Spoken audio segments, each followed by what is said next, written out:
गांव के उत्तर छोर पर एक पुरानी झोंपड़ी में बुधिया और उसका पति शंकर रहते थे। खेतीहर मजदूरी करके पेट पालते थे, पर उनकी असली पूंजी थी उनकी इज्जत, जो उन्होंने गरीबी में भी कभी नहीं खोई थी। शंकर मजदूर था, सीधा सच्चा, आत्मगौरव से भरा हुआ। उसकी पत्नी बुधिया स्वाभिमानी और मेहनती स्त्री थी, जिसने कभी किसी के आगे हाथ नहीं फैलाया। एक दिन की बात है, जमींदार साहब की हवेली में काम करने के लिए मजदूर बुलाए गए। शंकर खेत पर था, बुधिया अकेली घर पर थी। तभी जमींदार के दो नौकर आए, रामधनी और झपट्टा। अरे बुधिया, जल्दी चल हवेली, रामधनी ने हुक्म के लहजे में कहा। साहब बुला रहे हैं?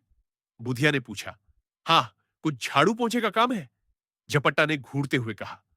बुधिया ने साफ मना कर दिया। मैं अकेली नहीं जाऊंगी, जब शंकर लौटेगा तब बात करेंगे। रामधनी ने गुस्से से कहा।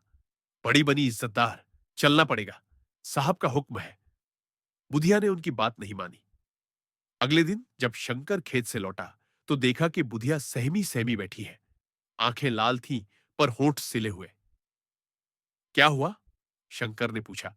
शंकर, उन्होंने मेरा अपमान किया, मुझे जबरन खींचते हुए बाहर ले गए और गालियां दी, सब कुछ बर्बाद कर दिया। शंकर का शरीर कांपने लगा। उसकी आंखों में एक साथ क्रोध और लाचारी उमड़ पड़ी। कौन थे वे? नाम ले, बुधिया, साफ साफ बता, उसने कांपती आवाज में कहा। बुधिया ने सिर झुकाते हुए धीमे स्वर में कहा। रामधनी और झपटा, दोपहर को जब तू खेत में था, वही आई थे।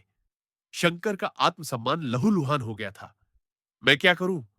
कानून, थाने, वहां मेरी सुनवाई कौन करेगा? मैं तो गरीब हूं, उसने सोचा। फिर भी वह गांव के मुखिया के पास गया। मुखिया जी, मेरी पत्नी के साथ ज्यादती हुई है, इंसाफ चाहिए। शंकर बोला। मुखिया ने अनमने ढंग से कहा। ठाकुर साहब के खिलाफ? सोच ले शंकर, तू जल जाएगा। शंकर लौट आया। उसकी आंखों में खून उतर आया था। कई दिन तक वह चुप रहा। उसने न कोई शिकायत की, न कोई विरोध, पर उसकी आत्मा कराह रही थी। बुधिया ने एक दिन कहा। हम गरीब हैं शंकर, लेकिन क्या हमारी इज्जत की कोई कीमत नहीं? चुप रहोगे तो सब कुछ लुट जाएगा। शंकर ने उसी रात फैसला कर लिया। अगली सुबह गांव की हवा भारी थी। ठाकुर साहब के दरवाजे से चीख की आवाज आई। बचाओ! मार डाला। गांव वालों ने देखा, झपटा जमीन पर पड़ा था और पास ही शंकर खड़ा था। लाठी खून से सनी थी। उसके चेहरे पर भय नहीं, एक अजीब सी राहत थी। मैंने इज्जत का खून किया है, या इज्जत के दुश्मन का खून? वह बड़बड़ा रहा था।